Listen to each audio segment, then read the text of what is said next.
Here we go. This should be a lot better. So we're just about to start the second episode of a series of broadcasts that we're doing together entitled Do the Work. And as we connect and work in this way, we're going to hopefully be sharing a number of opportunities to share the gospel, to engage in spiritual discussions. And in a moment, Terry Francis will be dropping in with us as well. We're going to hopefully be able to discuss in detail a number of matters involving the work of an evangelist. And so as we do so, we're going to try to break down a couple of key components. Today's topic in its fullness is really digging into the subject of the do that. We're probably going to be sharing a number of personal stories, maybe some anecdotes, and so Terry has dropped in as well. How you doing today, Terry? I'm great, Phil. How are you doing? I'm doing well, doing very well. So let's get right down to the heart of the matter, and I kind of already introduced the big field of our conversation, and so let's narrow the scope down. Over the years, you and I both heard people tell us, do the work, and they say, do the work of an evangelist, but they don't necessarily go into great detail of, okay, well, then what? What is that work? And so hopefully we're going to talk about that a lot today, and maybe dig into some details that are a little painful, a little insightful, and a little helpful. Yeah, I think one of the things, by the way, Phil, to point out is that I'm not sure I knew what the work of an evangelist was when I started it. And probably my understanding is probably with you as well is different today than it was 20 years ago. Yeah. And it's possible that it would be different 5 years from now than it is today. And so I think that's one of the things to keep in mind as far as that goes. There's a lot of confusion on what an evangelist does. And I hope that we can, in our time together, maybe clear some of that up, or at least not muddy it up. How about that? Yeah, if we can leave a smaller than average mess, then that would probably be good. I'll lay this down. We're going to look at three Bible passages. Acts chapter 21, verse 8 will be like an also ran, but also 2 Timothy 4:5 and Ephesians 4:11, and probably spend most of our time in the text of Ephesians chapter 4 and verse 11. Right. And try to refine a conversation down. But when Terry and I both started preaching, at least from me and my perspective, I had a very thimbleful size of what the work of an evangelist actually was. Like a lot of folks, I could see some of the public things. I could see some Bible class teaching, some personal studies, and some preaching. And so on a simple level, I'm like, well, that must be what the work is. And off I go, trying to accomplish those ill-defined and poorly refined goals. Was that your experience as well, Terry? Absolutely. And a lot of things that I probably thought that the work of evangelist was, looking back, I kind of laugh and go, not sure that was my work. I mean, some of the things I thought was the work of an evangelist, we'll talk about this today, is probably what every disciple is supposed to do. And I think that misunderstanding has caused a lot of confusion over the years. I think, by the way, one of the negatives of that is that misunderstanding by members and leadership often is what causes a lot of tension between those two entities, between the church itself and the evangelist, because there's not a good understanding about what that phrase, do the work of an evangelist, actually means in Scripture. Yeah, and that creates unnecessary conflict, where unfortunately we end up in this conversation. We go, that's not my job. Right. And the minute you define it as not my job, then two things happen. One, then it is divorced from a pay structure. Well, if it's not my job, then nobody has to do it. I don't have to do it. And emotionally we separate it. And if it's not my job, then it's somebody else's job. And we just assume that it's going to be done. And that's a twofold picture of it. It's not the preacher doing it. It's not the flock, the brethren, the elders, the shepherds, the other evangelists involved. Everybody kind of does it shooting across the bow rather than talking about it. Yeah, and it's interesting in that when you say it's not my job, the other problem that creates with leadership, whether that's a men's business meeting, which I was in for 10 years, or elders, which I've been in for the last 12 years, the problem that creates then is, well, here is a guy who just told me he's not going to do something that I want him to do. Yeah. And then there's huge tension between leadership and the preacher. So if we can have an understanding of that, I think part of that, by the way, Phil, we talked about this kind of in our prep talk. And I don't know if people realize we don't just come on here and just kind of, freestyle, but we do try to know where we're going. One of the things I want us to talk about, and these three passages use the three terms, this one term, the three times it's used in Scripture, which is the word evangelist. It's kind of why we're going to focus on that. I think one of the confusion comes from that term. You talked about earlier that you try not to be pigeonholed into any term, whether it's evangelist, preacher, minister, because of the problems that creates by pigeonholing you. And I, on the other hand, have always referred to myself, because of Ephesians 4:11, really, as the evangelist. But when we hear that term, we think of really personal evangelism. Yeah. If I were to ask a normal member, what is evangelism? They would think evangelism is converting the lost. And that is a form of evangelism, but evangelism is really any time the gospel is preached in any way. It is just the proclamation of the good news. And so when we think about that term evangelist, what that really is not, it's not referring to that here's a guy we hired to go out into the community and save everybody. Yeah. The evangelist is a guy who works with the church to proclaim the good news. And that, what we want to see today, is how that actually is manifested as far as what our specific scriptural task is in order to fulfill that. Yeah, here's a way to think about it, and this kind of refines a storytelling moment, if you will. In certain types of industry, you plan for something to become obsolete, no longer necessary.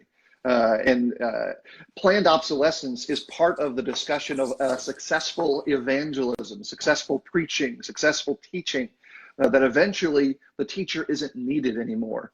And so my cycle of evangelistic endeavor would be defined perhaps in meeting a new Christian, or hearing the story of the gospel being told where I was not a participant from the beginning to the end. Like, I meet that new Christian and we're worshiping together on the first day of the week, and boom, he's my brother, and I didn't have a portion of the physicality of the work or teaching or service or whatever. And that's a more wholesome success story than, okay, this is my list of baptisms this year, and this is a list of retention facts, and this is how many people I handed out business cards to last week. Yeah, and we talked last week about how that when Paul wrote to Corinth, he actually said, I'm glad I didn't baptize any of you except for these few people. We often describe Paul as the most successful evangelist that has ever lived, and I think that's accurate. But in Corinthians, when he's writing that, we would say, according to our modern day standards, he may be the worst evangelist ever because he didn't have any baptisms.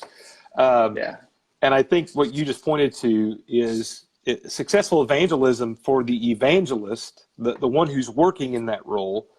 The greatest success is when there are conversions that we aren't a part of. Yeah. Where members are teaching and converting and making disciples out of their neighbors, and we're not a part of those studies or anything. We actually meet them for the first time after their conversion. That would be the ultimate success. Yeah. That is not the, at least American view, I could say, because I don't know about anywhere else, that is not the generally understood American view of evangelism in regards to our role. And that's what we hope to see a little bit from scriptures today. Yeah, and the narrowed focus of what a preacher's supposed to do creates some imbalances of expectations. If our expectation is that they're solely refined to, say, personal work, as we kind of aggregately laid out that term of evangelistic endeavor, then we create metrics of success. And I'm not even talking about an eldership coming in and guiding. I'm not talking about someone trying to critique someone in the way that they get better. I'm talking the metric of personal success, where I say I'm doing the work that I intended to do. If we come away with this imbalanced look at things, then we're going to be spiritually imbalanced. We're going to be ineffective in the very work we're trying to be successful at, because we've ill-defined the goal, the task, the work in a way that actually matches the Bible's teaching. Not only just in these three passages, but also wholly across the story of God's people. Yeah, and I used to play that game. I'll confess that I remember people asking me how the work was going, and I used to respond with, "Oh, this is how many baptisms we had," and as if that was a symbol of my success. And it wasn't until several years later, through quite frankly, being humbled in a way that needed to happen, that I was brought to a reality that that's not success. And quite frankly, that data that we look at so much is probably something we don't need to look at as closely as we do. But it's not indicative of the work being successful, and that's the main key to take away from that. Yeah, and you could refine it if you wanted to do a personal inventory. And this will kind of shift our angle here in just a second. If you go back, if you've ever had to write a report of your work to somebody, whether you were receiving outside support as an evangelist, whether it was an internal document of some kind to track what you were up to for your own good or others, look at what you wrote down and say, these are the things that I did and I'm proud of, in the sense of I invested myself in those. And these are the things that God did as part of it. You'll find that using these same metrics of baptisms, hospital visits, maybe Bible classes, all these things that have value, but you've kind of brought them out as kind of a, almost a Frankenstein look at the actual work, rather than how do I plant the seed and grow the seed and end up at the point that God is leading me to. Yeah, and let me tell you a different metric, and this is something that changed my thinking, and we'll talk about this, shortly. People talk about metrics, and I just thought about, I've preached about 21 years now, a little bit longer than that, and I just did the math one day, and what that means is I've preached over 2,100 times, and I've taught over 2,100 classes, and because that averages out for me, until recently, 2 sermons a week and 2 classes a week. And even with the sermons, if I'm out of town, most of the time I'm preaching, a lot of times it's a meeting, which actually sometimes quadruples that load of sermon preaching. And somewhere between 13 and 1,500 bulletin articles probably over that time. And you might go, well, what's the big deal about that? I mean, that truthfully, as we hope to see today, that's really a major component of my work as an evangelist or a preacher, is teaching. Yeah. And all of those things are indicative of moments where things have been taught. Yeah. And so from that standpoint, that's what that work looks like in more of a clear metric. So let's change the dialogue, and I'll ask a question. If 22-year-old Terry Francis came to grown-up Terry Francis and said, hey, what's the work of an evangelist? What different answer would you give today versus the one you thought you knew 20 plus years ago? My answer would be almost completely based off of Ephesians 4:11 through 16. And I think that's something that probably only in the last 5 years have I fully started understanding at the level I needed to, and I'm probably not there yet. But there was a time, 22-year-old Terry Francis, 23 actually, when I started really my own full-time work, thought that the work of evangelism was the traditional roles of visiting the sick, preaching the sermons, which I think is part of that, but and additionally, the maintenance and there's some just administrative things that go with our job that you could say scripturally aren't part of our job, which are just part of our job. This morning I've spent a significant amount of time writing cards and sending letters. That's a normal Tuesday morning thing. I can't find that anywhere scripturally. But it's just a part of my job. But the overall thing is that my main role is defined in Ephesians 4:11 through 16, and that is that my job is to equip saints to do the work and to build up the saints in knowledge so that they mature and grow into being more Christ-like in their lives. Yeah. That is my main role as an evangelist. If I do that, then all those other things that I used to think were part of my work are going to be done by, instead of one person, 100 or 200 people. So in other words, my job when I was 23 was to go visit the sick. I'm not saying it's not my job as a disciple, that's my job. But as an evangelist, my job is to get the other 127 people that were here Sunday to go visit the sick. Yeah. And what glorifies God more, that or me doing it? And that would be the major difference between 44-year-old Terry Francis and 23-year-old Terry Francis in that understanding. Yeah, I think that's a big component. If you look at chapter 4 of Ephesians, and by the way, if you're watching and you have a question, drop us a note there. I'll try to make note of it and bring it up into the dialogue as best I can. In chapter 4, verse 11 is our key passage where it talks about equip. And then there's the next phase of the text, verse 12, the work of ministry. But I want to tie in some contextual clues that go into there. You'll notice that there's a picture of growth, and that picture of growth repeats itself. We are to grow up, verse 15, in every way into him who is the head, into Christ. That process and that perspective of the work of an evangelist isn't fleshed out with do the work, go preach a sermon, go teach a Bible class, and go home. Nor is it fleshed out with you need to make sure you're at the hospital because you have more time than everybody else, so you should be there all the time. And those are sometimes the ways we tell ourselves this is what we need to be doing.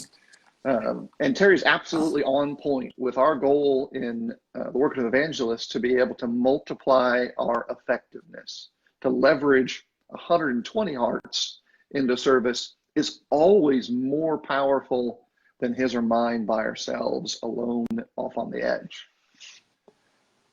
Yeah. Please understand too, I can't do what it says in Ephesians 4:11 through 16 in 1 or 2 sermons a week and 2 classes a week. Yeah. That's not how that works. And I think that's the other part. One of the things that I think is huge in that is relationship building.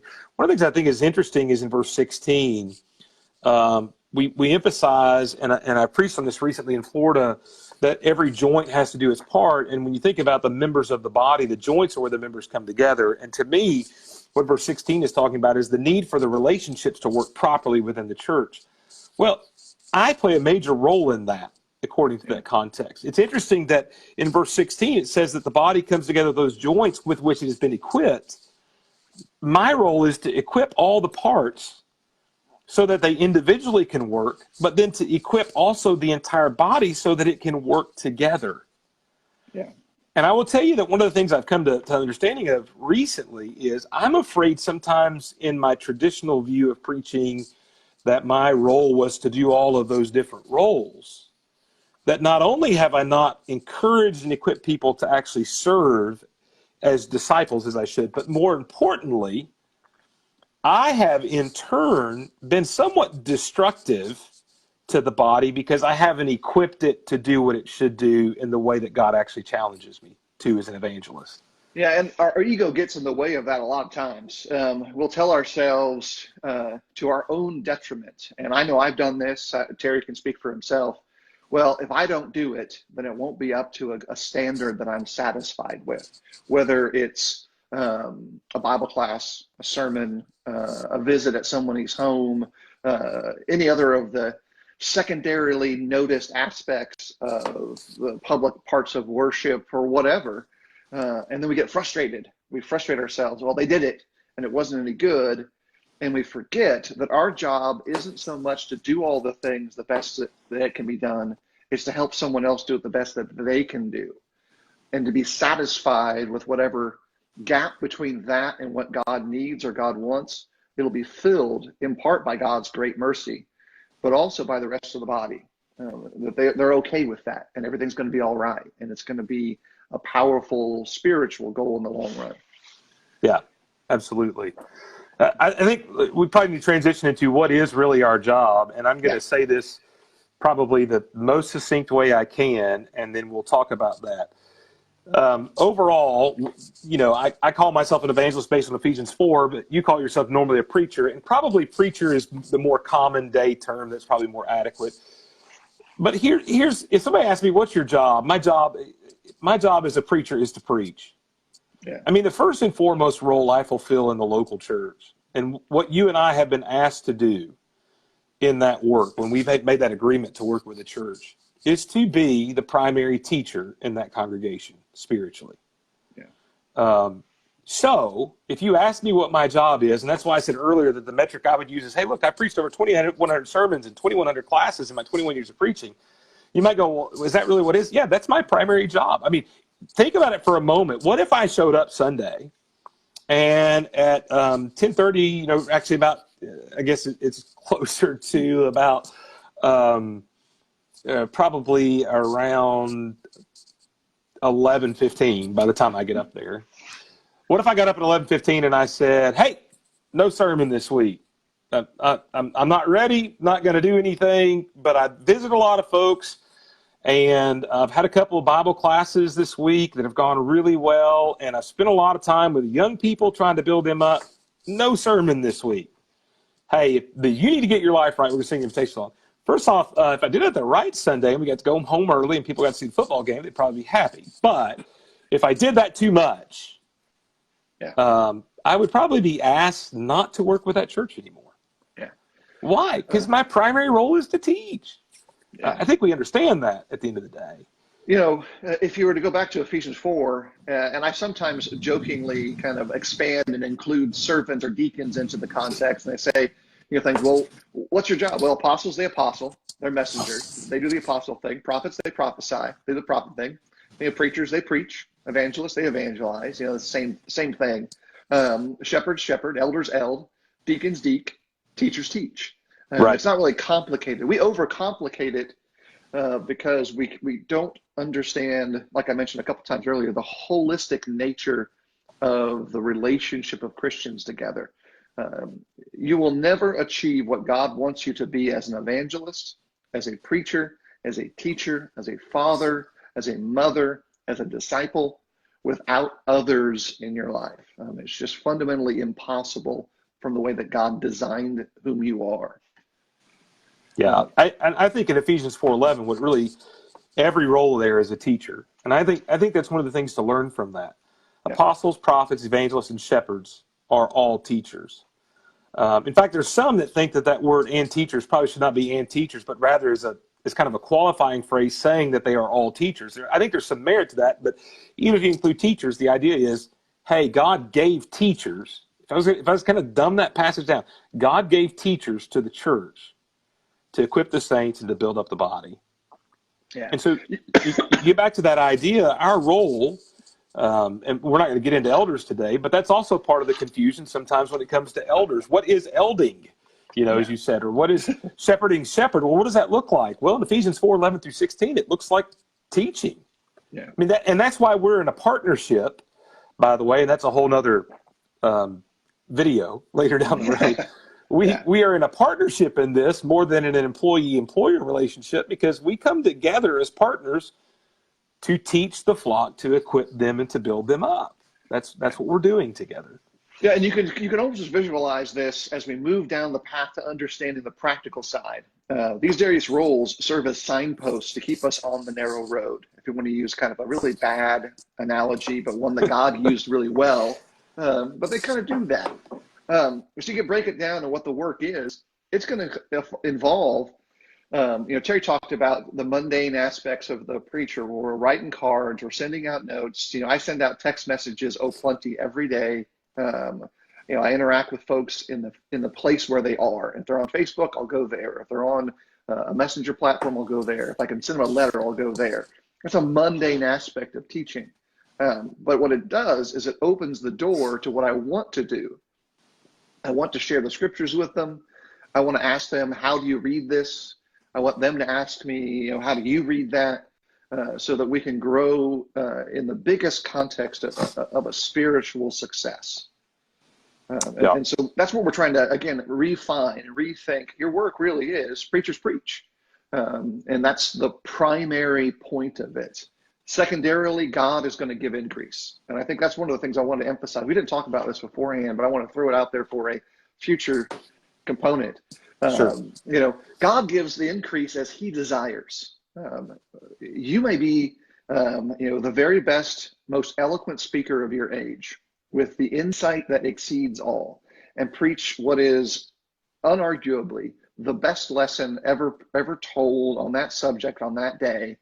And the results in the planting of the seed, you have no control over.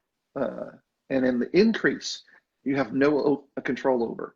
And you may have that guy who's amazing, talented, 10 talent guy, working with a group of 5 Christians in Nowhereville, America, Nowhereville, South America, Nowhereville, Africa. And the group always has those same 5 families. And he's been amazingly successful in his work. But God said increase needed to happen somewhere else. Yeah. And so we'll dig that later. That's a later conversation to talk about God's increase.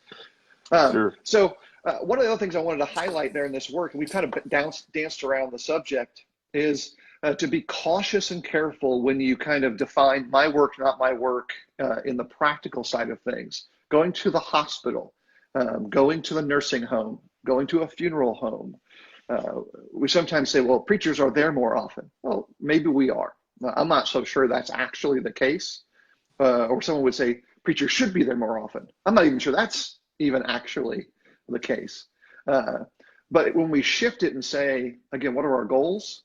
Your heart to be there might change. Your want to be there might change. And it's no longer part of your criteria. Your goal seeking has shifted. And so how do I kick in the right direction? Yeah, absolutely. I think it's interesting too, and this may speak to something else we talked about as far as all those different roles and different things we do. My kids, my daughter especially, likes to tell people that I only work 3 hours a week, and she gets a kick out of that. And I've joked around about that a lot, and I hope people understand that a lot goes into that. I mean, for instance, I'll just throw this out there, and I don't think the average member has an appreciation for the hours upon hours that goes into the preparation to actually preach a lesson. And the study, and I find that hard to quantify. I know that when I finally stepped down to write that sermon, and I'm one of those guys that writes it all out, not everybody does that. That's a minimum of an 8 hour. You're a weirdo. I'm a weirdo. That's a minimum of an 8 hour process just to take all of those thoughts that I have and study and put it on paper to be able to then get up and preach it. That's an 8 hour day just for one sermon. But years ago, I was, it's interesting how that I think members in leadership don't actually understand that either. I was interrupted there. I was somewhat asked, well, how many hours are you working? And there was this question about my work and the number of hours that I spent. And so I ended up using the calendar app to actually track everything that I did. And I put everything in there that could be associated with my role as an evangelist. So when I was at the hospital, I put that in there. When I had people in my home, I put that in there. When I happened to be at practice with my kids and talking about what I do and often turning that into a spiritual discussion, I put that in there for the sake of argument.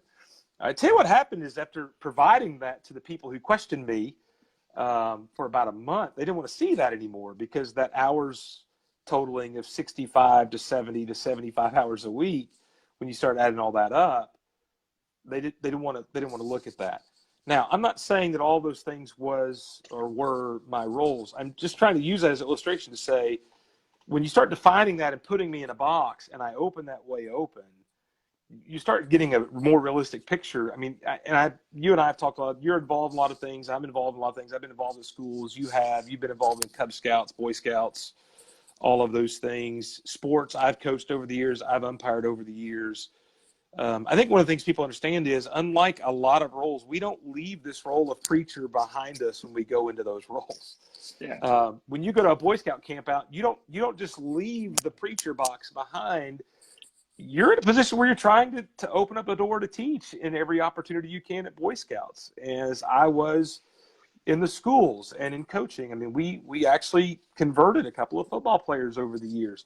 You know, it's one of those things where I think people don't understand that, again, that whole work thing, if it is to teach the gospel, period, in every way possible, we are working every time we're around somebody.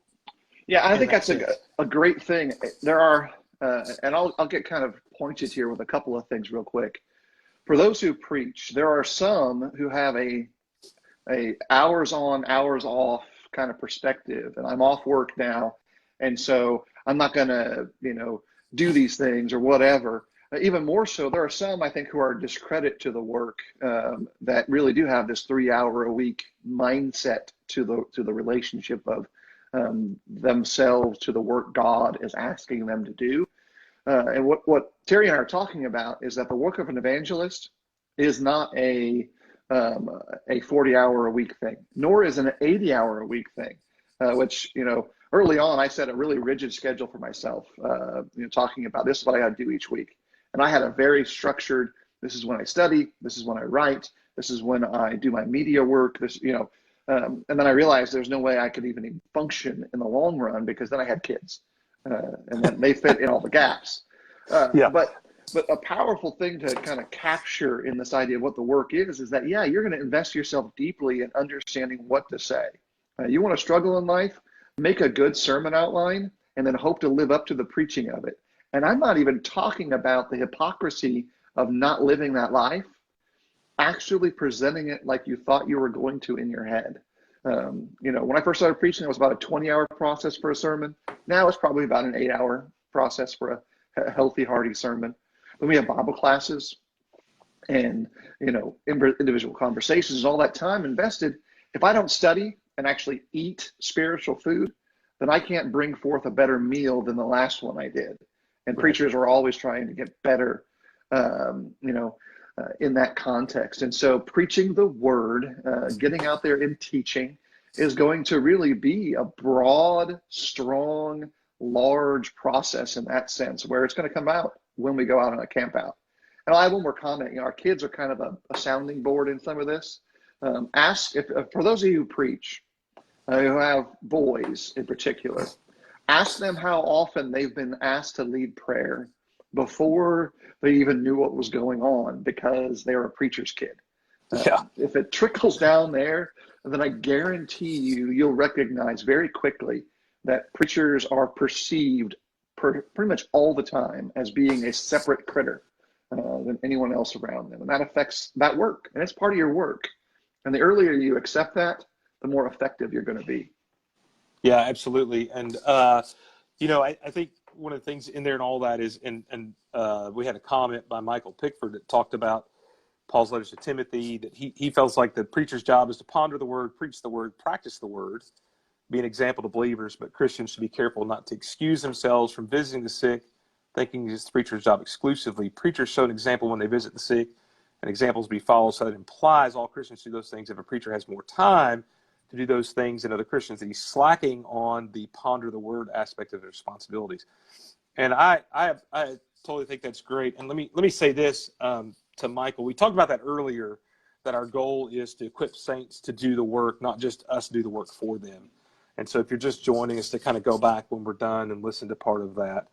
But, I think one of the things that is there is that you talked about teaching, and about that as we are older, writing sermons for us is easier than it used to be. Yeah, but there's also other things that I've added to that, like, for instance, what we're doing now. This is something that, think about it, not only would have been wildly inappropriate for us in our early 20s to get on Facebook and talk about the work of evangelism. That'd be shameful. We probably would have done it, by the way, just so you know. Yeah, we probably would have. But at the same time, I also didn't have the time to do that, because it took a lot longer to do the things. And the other thing that I do differently now, by the way, is I write my material, whereas 20 years ago I didn't write my material. And I work on other projects, and do things privately. And all of that is me being able to be equipped to come back in, and not just from the pulpit. And I think that's one of the things to point out. This teaching in Ephesians 4:11-16, again, is not just pulpit teaching. It is every aspect of my day. If I go out, I have a soccer game in the rain tonight, which I'm looking forward to. But when I'm there, I'm going to be looking for an opportunity to teach somebody, some parent, some fan, somebody, either to teach them or to get them into a position to be able to teach them, to get them to attend with us, or any of those kind of things. We do not, we are, if you're, and this, let me say this to the young preachers, because I've had some conversations with some guys, and they talk about how taxing the burden is, and it is taxing, and how much work it is, and it is a lot of work. You don't get to flip this switch off.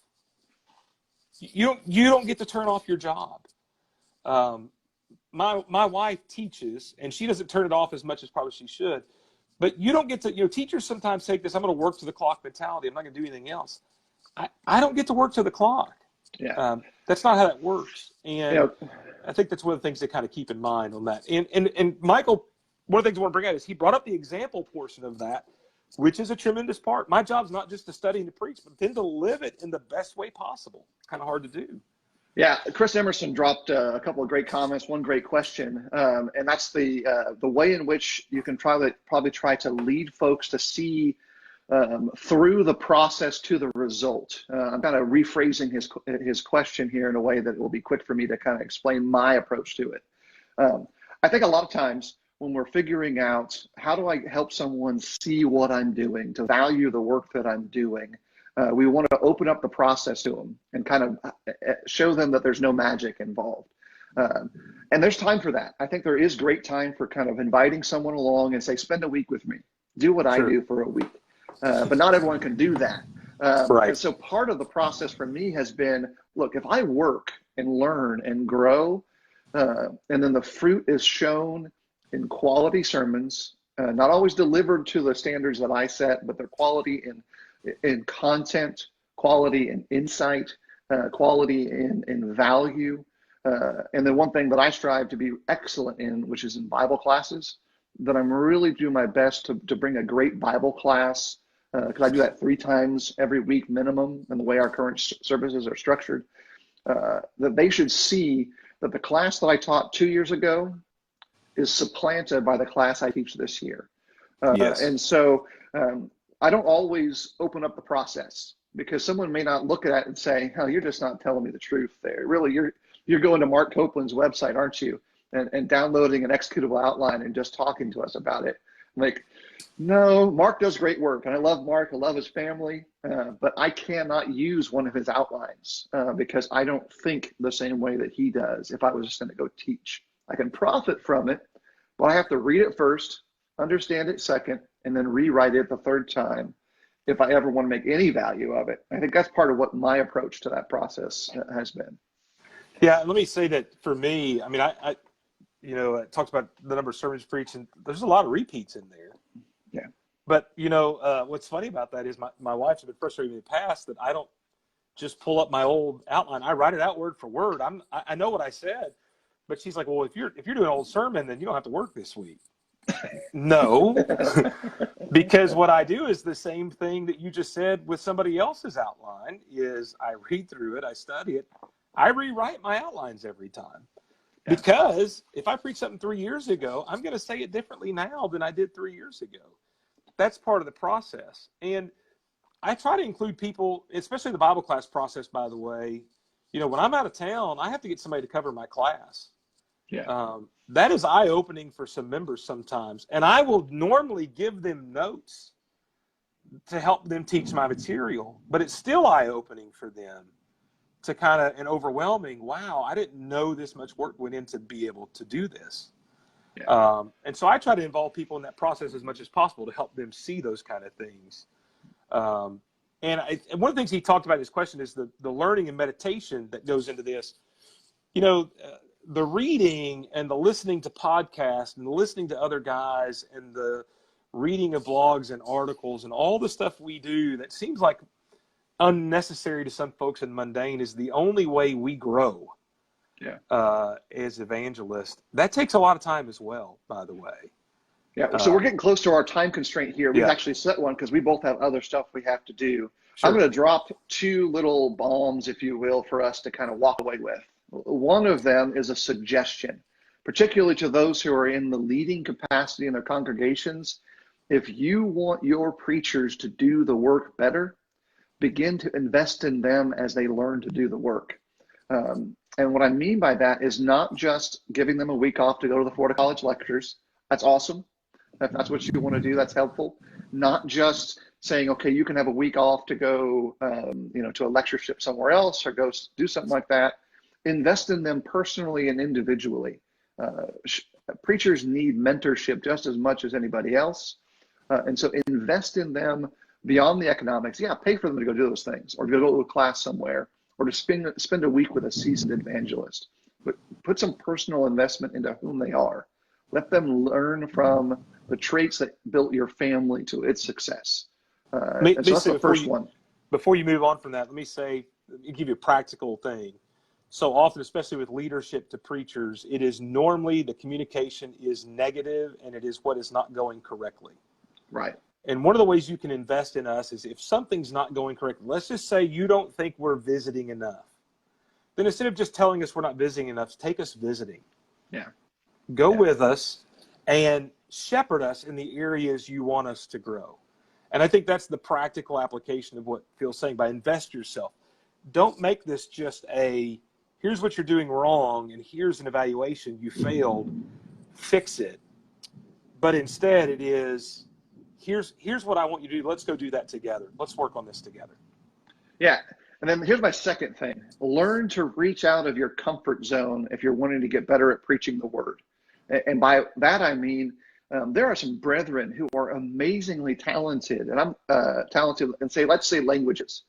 My Hebrew, is not very functional. I'll just put it that way. I mean, I can get around the alphabet, I can get around words, I can understand that, but I might struggle with some of the terminologies, the elasticity of words, the way the word family groups. There are some brethren who are amazing with language, or amazing with visual media, or amazing with editing.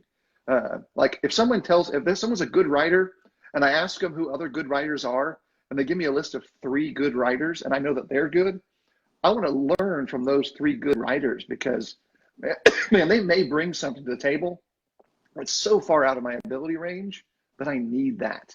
And so I say, learn to step out that comfort zone. And I'd even go a little further and say, look into the proper edges of the business world and say, what are they doing? How do they do it?